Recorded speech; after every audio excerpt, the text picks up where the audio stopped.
Okay, so I'm starting again. One of the courses we are reading is international finance and derivatives.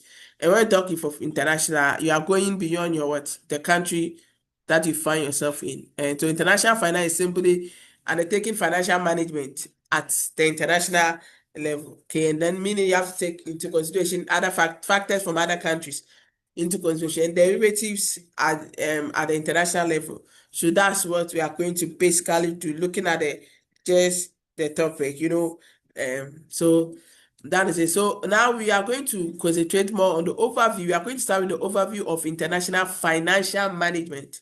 Okay, international financial management. Excuse me.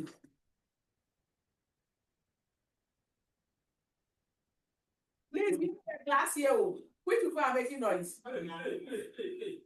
Yeah, a glass here.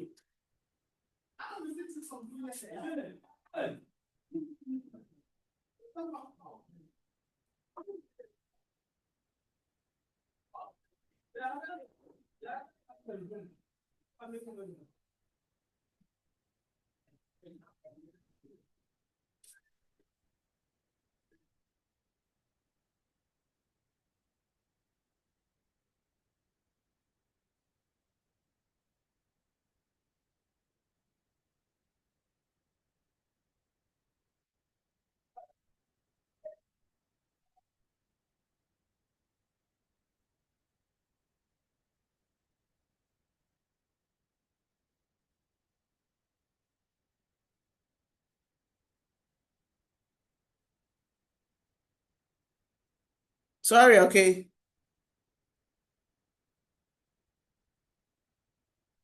Okay, so that is we are going to look at the overview, basically understand the concept of multinational financial management. So the firms that go international are normally termed as multinational firms. Okay, so at the end of the lecture, you should be able to explain the concept of multinational financial management. You should be able to analyze agency program in multinational corporations, compare and apply theories of international business, evaluate the different modes of international market entry, apply domestic and multinational valuation model. Okay, so like I said, when we talk of multinational corporation, is we are talking of firms that are engaged in some form of international business. Okay, and this can be done through export, import, franchising, licensing, foreign direct investment. These are some of the things that will qualify a firm to be seen as international. Okay. And like any firm, like a local firm, the purpose is to maximize shareholders' worth. Now, I want to look at some of the firms that are international. Okay, we have Olam, we have Talu Oil, we have Unilever, we have KM Gene, we have Total, which I think now is Telecel, okay? We have Guinness, we have Coca-Cola. These firms are international. They are not located in one country. So they have a parent company and they have subsidiaries all over, okay? So that is an example of multinational corporations you can find in Ghana. All right, agency problem. Whenever we talk of agency problem, that's when there's a conflict between the manager and the shareholders. So we know that shareholder, as a firm, our aim is to maximize the wealth of shareholders. So anything the manager should do, it should be geared towards maximizing the wealth of shareholders. Okay. So if it's happening that this manager is doing something contradicting the maximizing the wealth of shareholders to doing something to on his based on his or her own interest, then there is conflict of interest here, and therefore there is agency problem. Okay, so if they are not pursuing if they pursue their personal goals, okay, if managers pursue their personal goals, then there is conflict of interest here, there is agency problem here. Now you can say it's an agency problem lead to agency cost. Now as a parent firm, okay, if you realize that a firm is not doing one of the subsidiary is not doing as they are supposed to do, you have to do something. You have to undertake certain actions in making sure that this whatever they are doing, that is not in line. Whatever they are doing, that is not in line with achieving the maximize the worth of shareholders a goal is minimized or is even stopped. Okay, and all these things come with a cost, so that is why we call it agency cost. So agency cost is the cost you incur when you employ strategies to minimize conflict of interest in your subsidiary or in your firms. All right. We want to know causes of agency problem. One major cause is distance. Now, if even in Ghana, if you have a business and a business is not close to you, mostly if it's not close to you, and maybe it's in a different region, you are staying in a different region, you see the things that happen. People do things that by the time you get there, if you don't take it, they've collapsed your business. Okay. I think recently there was a guy that his boss left things, is it phones? It came online, left phones into phone business. And according to the boss, he has worked with the guy for 5 years. And this boss got the chance to travel outside. So he went outside and having l- worked with this guy for 5 years and looking at the things he has even sacrificed for the person, he thought the person can never do any harm to him. And he went outside only to for the guy to sell his phones and stuff to gather money for him to travel outside. So this is a clear indication of agency problem. Some of us, the reason why we don't have businesses at places is because we fear. Me, for myself, for instance, that's one thing I fear. I've not really experienced them, but people have experienced it. And I'm the type that I normally learn from people's mistake. Seriously, I don't like I don't want to go through the pain of making mistakes. So I normally mostly like to learn from people's mistake. Okay. So one reason that lead to agency problem is distance. Okay. With if you are far from the place, you don't detect the thing easy. Even when you are around, your presence alone deter them from doing something contradictory to the main objective of the firm. The next thing is culture. Okay. Now we can see the culture, or I mean, if you culture of maybe the white culture of art. Sometimes whites are very straightforward. Further, whites don't care.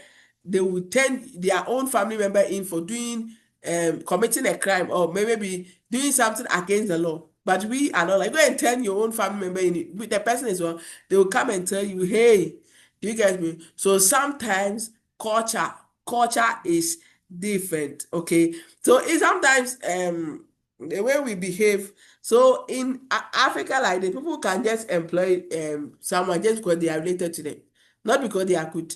Okay. But there are some places when you go, they are very strict. Even if you are related to me, unless you prove yourself, you are not going to get that. So that is a culture difference. So if the culture they have in a particular country that you have established subsidiary there is something that can affect maximizing the worth of shareholders' worth, then it's their culture. So it's very difficult for you them to not go by their culture. It's going to take time. Then we have large firm size, large firm size. Now imagine when a business expanded, it's not everything you know. They will be making decision at one department, you don't know what is happening there. Okay. So when a firm is large, you can't handle everything actually. So if you don't take care, people are going to based on that to take decisions or do things that contradict the objectives of the firm.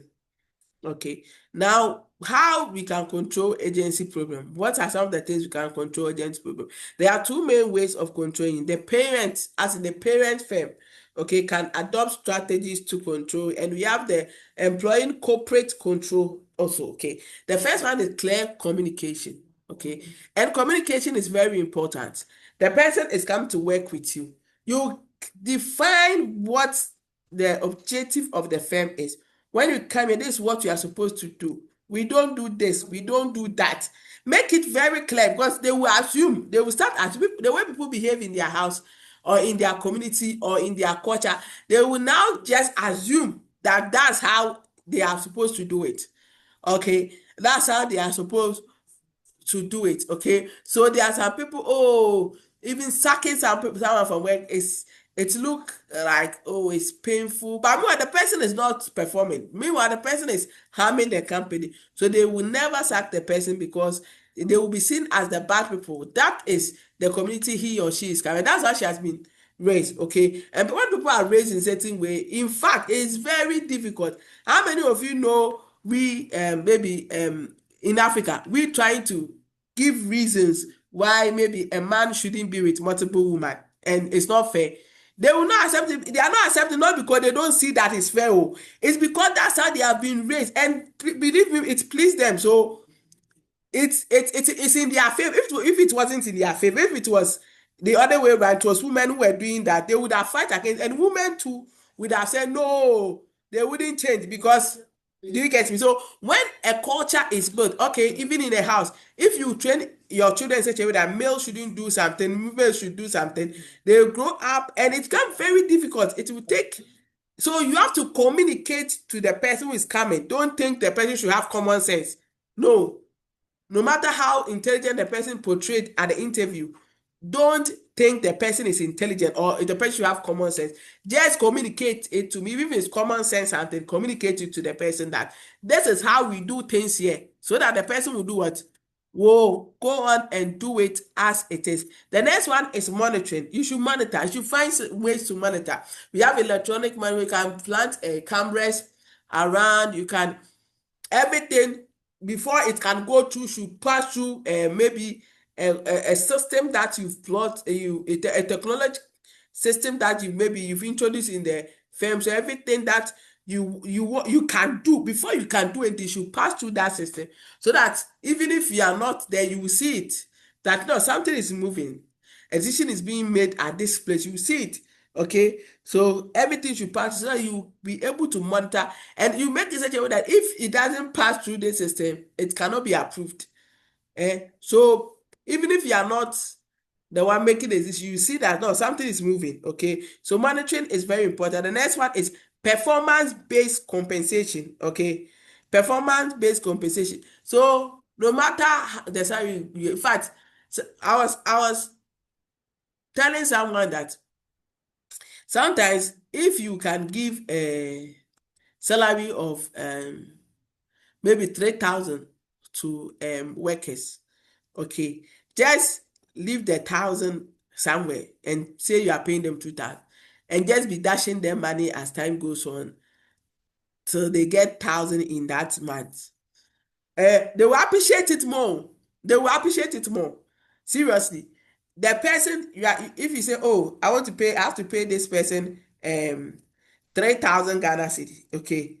Just don't, you know that you can, from your business, you know that you can pay the person 3,000. Just maybe make it 2,000. Then when you are, oh, you can take, oh, today you can take one rice. Do you get me? The next day, oh, you can take oil. Within the month, just make sure you have spent that thing. Don't even make it bulk. You see, when you make it like, oh, and the month I'll give you provision of 1,000, they now also become entitled to it, and they don't appreciate it anymore. So maybe they are going to the, oh, today you all of you take rice one. You know what you are doing. The next time, about 2 days, 3 days, so they know that it's not every day they should get something. Then they also take. By the time maybe you finish, and even if some of the money is left, you can be there in the month that you know some of the money is left. You can just be there and be like, oh, let me, those that they are doing well, okay, let me just dash money today. Today people did well though. Let me dash money. You yourself knew that you would have paid them 3,000, but you are using that strategy. And believe it will keep people in the work, Ghanaians, the way their mentality is. If you adopt this strategy, I don't know if there's a business person here. If you adopt this strategy, they will appreciate it more than giving them the 3,000 buck. They will, oh, my madam is good. They will be saying all that. Oh, today you people did very well. Take this. Performance-based compensation. So always they want to do well, but they think that when they do well, that's when they get what? Something. So you can pay some allowance in the reduce the salary you have paid them. Pay some, use it as an allowance. If you're able to achieve this target, we'll give you this. Or you put the money together as a pool. Then say, oh, if you're able to do, those who will be able to achieve this, they will share this money. and you will see. Okay, then management as shareholders. No, you make managers as shareholders, so they themselves are owners. So if they like, they should mess up. Because when they mess up, they are also going to be affected. Okay, so that is another strategy. The next is corporate control. So that is hostile takeover. Hostile takeover, I think I taught this in have I taught this? Yeah. Uh, mergers and acquisition. I thought this. So hostile takeover. Hostile takeover is when um you allow another firm to maybe acquire the firm. Okay, if they are not doing well, you let them acquire it. And when they acquire it, there's a high tendency that me, if I acquire a firm, there's no way I will maintain those workers. There's no way I'll maintain workers who has ruined down a business. You get me? So that's it. Then we have institutional investors. There are some institutions that they are managing people's investment. Okay, they are managing people's money. They understand the market. So when they buy shares from your firm, eh, they will be monitoring. They are always monitoring. So if something is not going well, they will raise it. Even they will raise it for you to know. Okay, so that is some of the ways you can use to control agency problems. So let's look at management structure. Basically, we have two types. We have centralization, we have decentralization. And one top centralization, it is where decisions are being made at the top. So in this case, by the parent firm. So when they make decision, then they will bring it down for the subsidiaries to implement it. Okay. With that, you have a lot of control. You know what is happening there. However, the disadvantage here is that what if there are something is good in your country? There are some strategies is good in your country, but not good in another what country. So if you make decision with the knowledge and everything you have are there, there is a level of information asymmetry coming from the other countries. So you might not be able to get the right thing that will help the subsidiaries to what perform well. So that is it. The next one is decentralization. Decentralization is when you break down the decision to the level where the subsidiaries make their own decisions. Okay, they make their own decisions and they run their business. Okay, so that's it. Then we have hybrid. You can combine. Hybrid is just combining the two. So there are some decisions you can make at the top and ask bring it down for all of them to do it. There are some to leave them to what make the subsidiaries to make their own decision. Okay. Now we go to why we go international. Why we go international? I'll start from the down. Product circle theory. Okay. So you know product circle. Okay, product start when a business will start and will grow and it will grow and get to the peak. I always say if business have gotten to the peak, it means it cannot grow again. Like it has been able to attract the number of customers it can attract in that particular country, and it can't go further. Like it can't go further. That is when we say product life cycle. So what happens is that people normally are comfortable starting business in their own country or where they live, because they know and they have information. They know how to go about by things. You know, in Ghana, yeah, there are some places you go, you will not even you will not let them to you just give something, because it's not like it's right up. But if you don't do it, the way they will frustrate you, you get me. So what is maybe you are into transport business. When you go forward to DVLA to register, it's less expensive. Okay, very very less expensive. But here is the case: when you go, they will frustrate you because the middlemen they have created there, when they take money from when they go, they will be dashing them some. So they would make sure they frustrate you. I remember there was an incident where a taxi driver told the boss that, oh, he will go and register. I think by then DVLA roadway it was 40 cities.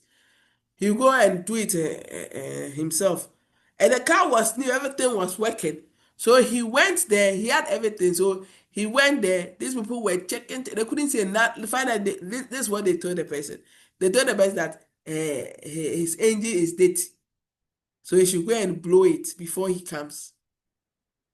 And this guy too has promised the boss that the way the car is there, he will make sure he register without any additional. So he had to go and blow the engine and come. But I don't know. He had to go and blow the engine and he came back, and they didn't have any other thing. So they just frustrated the guy like that. Okay. Just because they don't want the guy to they want the guy to pay bribe. For instance, sometimes if you are walking on road and this have a private car users, they don't worry us. I don't know if they worry people. They don't worry us. Me, they don't worry me when I'm driving. Even if I'm driving long distance, they don't worry me.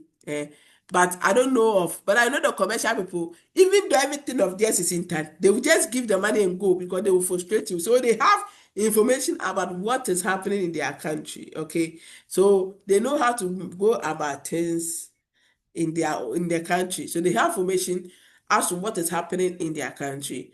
Then they can start a business here. Great. And when they get to a peak, they think no, they cannot attract additional customers or they are strong enough. Then they can move to a different country. I think it's normally start with export. When you export and they accept it, then you can say, oh, let me then go and establish a subsidiary there. Okay. So that is it. Then imperfect market theory. What is happening here is that we have imperfection in the market, as in there are some things in this country they are not in this country. Okay, there are some things you can get here you cannot get in another country, and these things they are immobile. What will happen is due to that there is a chance for international trade. Because I believe there are some countries, if not for international trade, they will never have seen gold. And Ghana here too, we will never have seen car. We will still be using our horses or camel. Or probably some of us, those who are not all that rich, will convert their boats and ships to transport. Okay. So due to the imperfection, there need to be international trade where these people will move what they have to at this country, and another person will move what they have to the other country. The next one you have is comparative advantage theory, and kind of I think with the explanation I made there, we are saying that some people can produce something better than the other. Okay. So when it comes to cars, which people can produce it more? When it comes to laptops, which people can produce it more? When it comes to technology, when it comes to softwares, which people can produce, when it comes to tissues, which people can produce it better. Okay. Now, hey, hello. Please, has it been long? No, Hello, Has it been madam. long? no, doctor. Eh? Has it been long since No, the thing went off? Or just was I here? Was I on YFM you Go just International when it went off? you were on No, the when you line go for to the comparative advantage side, advantage. So okay. So let me see whether it's still recording because so It's comparative recording. advantage. So that is so comparatively, these people have advantage. Look at the English. Look, I'm using the English to explain it. Comparatively, these people have advantage in producing this to this country. So why don't we specialize in producing it? Let me also specialize in producing mine. Then after we do what? We do international exchange. We do international trade. Okay, so the next thing we have a mode of international business. Okay, international trade. International trade simply means export and import. Okay, you export and import. All right, then the next one is licensing. Licensing is where a particular firm in a country give you the right to produce the product it's producing, but fail to transfer ownership right to you. Okay, so you can produce, you have the copyright, can do everything. They'll be monitoring you and all that, but they will not transfer ownership to you. let's come to franchising. Franchising, like, is similar to licensing, but in this case, ownership would be transferred to you. So I don't know whether KFC.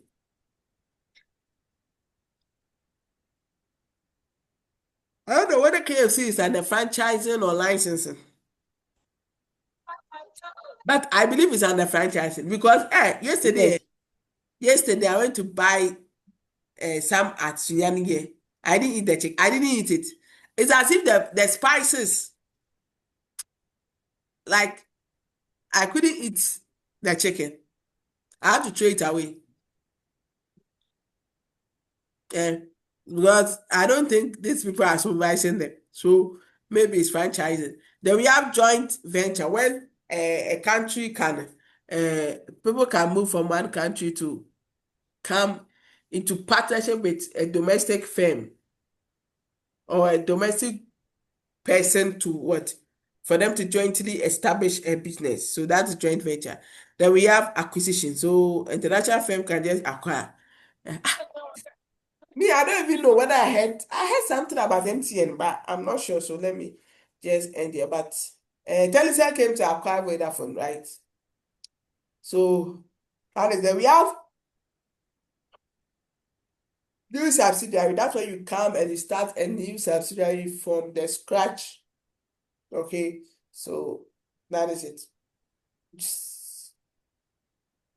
Now let's go to valuation of multinational corporation. Okay, I've taught valuation. I've explained how to value firm. I taught it in corporate finance, and I know there's advanced corporate finance also for MSc, We and are doing corporate reporting. not corporate reporting. There is Mm. advanced corporate finance also, or you've No, we not done didn't it. do it. Being taught No. by Moto. Moto is taking us corporate reporting. Yeah, he teaches more account, but he teaches there's a finance course, advanced corporate finance. So I don't know when he's going to teach you, but I know he teaches that. So Mm. is it advanced business management? Is it which finance Management. course are you doing that deals with Advanced. That was last semester. Advanced financial management. advanced financial management? Okay, so I told you financial management, corporate finance, and they are all managing the finance of a business. I don't even know why they give it different names.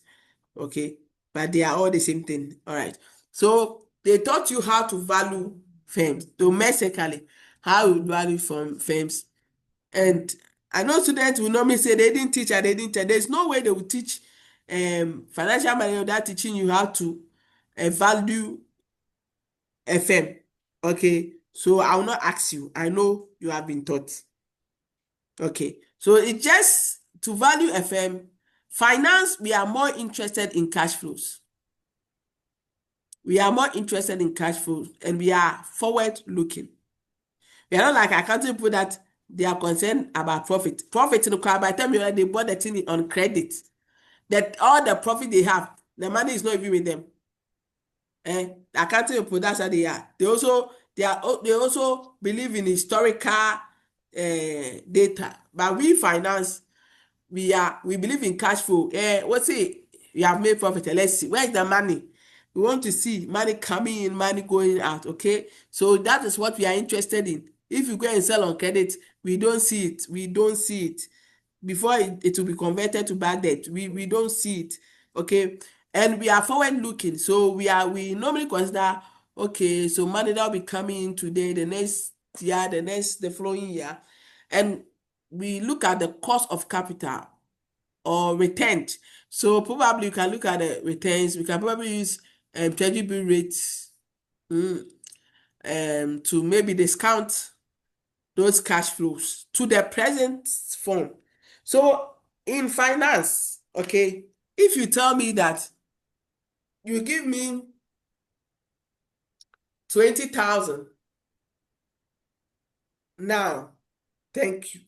You tell me that, oh, in 6 months time, you give me 20,000. As a finance person, I know that the amount there is 20,000. But by the time it get there, because in as much as inflation has reduced to 3.6, Still, it is just the rate at which price of things are increased that has reduced, but it will increase by that 3.6% rate. It will increase.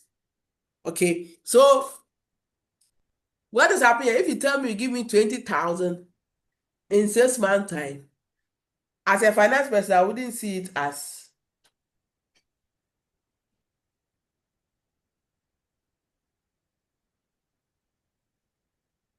a finance person. I'll not see that 20,000.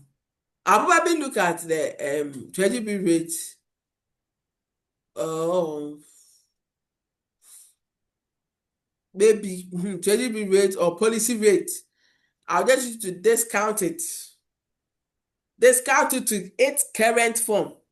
Okay, to know how much it will be today if I'm to receive it.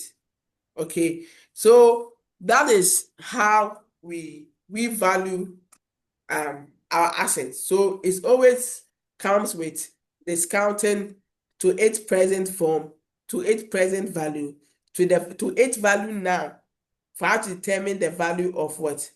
An asset. So I know domestically. Internationally, it's not different. It's the same thing, except that after discounting and getting the money, if the money is going to be transferred to a parent company, after getting the value, you have to now convert it into their currency, okay, before you send to them. Because the parent company is going to do their calculation in the what? Foreign currency. So if I am a parent company and I have two subsidiaries, okay, I have two subsidiaries, I'll do that. I'll do their discounting, value them, subsidiary one, subsidiary two, then value myself. Then I'll convert their money into my currency, add it to it, then it will become the value of what? The multinational firm. Okay, so yes, you do the valuation domestically, but I think when was marking last year their work, some people also decided, some people take risk. So exams, you are deciding. If you don't meet someone like me, that I'll be paying attention like this. Let's say I gave the work to TA. There are some TA, they just want to mark the what you are fitting there. Because me, I told me, sir, Ada, there was a time when I was in school, I learned, and they were doing church activities. I couldn't learn for exams, and I went. I wrote them the same meaning, but not the same as in the book they gave us. But it had the same meaning because I understood what I learned. By the time it came, they gave me like say 4 say day over 20. I had to carry the book. And if you don't meet a good lecturer, there are some lectures, they don't want to do correction. So I just took the book that was given to us and took my paper. Then I went. I remember in lecture, I opened the place and now came and read and read. I said it's not the same meaning. The lecturer marked me. I got to 18 over 18. I said he will not mark the last one so that I'll get 20. He said he will not mark 18 is okay. Okay. So sometimes I did that, I just follow the pattern. Because sometimes before the person will realize, or the person might not even realize it at all. Because I remember in exams, I thought discount everything, get the value. Then when you get the value for the subsidiary, you come and change it to the currency of the parent company. Then you add it to the parent company, the company total value. But there are some people, they now change, even now it's tedious. They change all the cash flow for the subsidiary A. They change all of them to the foreign currency. Then they discounted it and they got the answer. Then they changed the other cash flow for subsidiary 2. They discounted it. I hope you are following. They discounted it, got answered, and they got the same answer. The difference was not much, okay? And well, if you do it like that, there's nothing wrong with it. It shows that I understand it. But sometimes don't take certain risks in the exams there. You want to pass, okay? So that is it. So me, that's how I do it.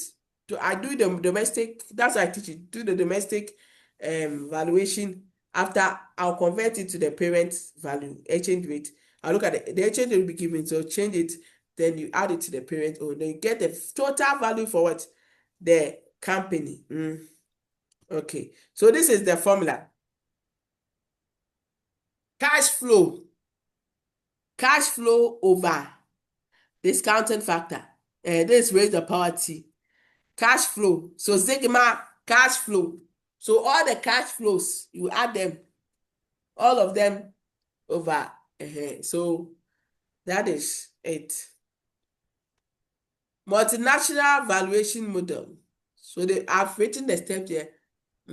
Convert foreign cash flow to parent currency. Hey, this one is the other way around. Convert foreign cash flow to the parent currency. Discount at appropriate cost. Then exchange rate rates is affect, and exchange rates affect cash flow. So this I don't know. It's like they are using the opposite. Convert foreign cash flow to pay. Is that a step I wrote in my book?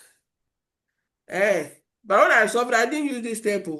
I rather did valuation before I came to convert. Anyways, so let's go. Uncertainties in multinational cash flows, international economic conditions. So if you don't know and your subsidiary is in a company that economic activities is not going on well, income is not, they are not earning much income. You see, their purchasing power becomes low. So they will not be buying things. They will not buy it. So if you go to a low income country, you are going to sell iPhone. People will not buy. They will go and buy the 2000 one and the 2000 phones and because they don't have. It's only when you have excess that you can spend on luxurious things. And when you have less, there's a way you eat. There's a way you eat. If you buy one gari, olonka gari, the way you manage, there's a way you eat. You will not go out of it go and buy KFC, or out of it go and buy chicken man, or go to any fancy restaurant. Okay, even to buy food on roadside is a because I want to calculate. You can do the calculation and realize that no, let me eat gari and Ketal school boys. Okay, and there's protein, there's carbo, so you go your way. Okay, so that is one thing. So if the economy is not doing well, purchasing will be affected, and purchasing is affected, it will affect the performance of the firm. Then let's go to political risk. Political risk, we are looking at tax. How is the tax law there? What is the rate? And imagine you go to a country, your DBs and they tell you they will tax 50%. 50% or 50%. Can you imagine? So the tax, this is some of the political risk. There's this term, I forgot when they will ask you that a certain portion of the income you make in the country should stay in the country. Meaning you can't take it to the subsidiaries. Okay. So that is another thing. What if there's there's a war? Or even this COVID, look at what happened, the pandemic. Okay, so these are some of the political. Have a COVID is global crisis. It's global crisis. It's global crisis. So political risk, these are some of the things. So decisions that that will be made by leaders or government in the country that might affect your business positively or negatively. These are some of the things you might not know, because they can even change it. You'll be there, they say they've raised minimum capital requirement. What do?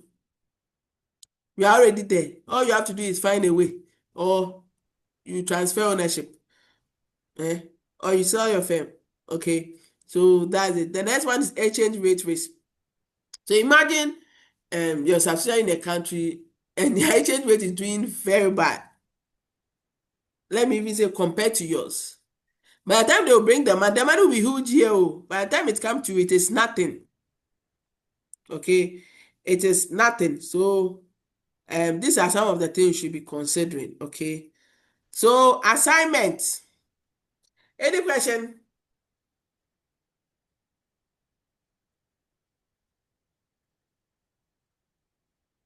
Any question? I'm done.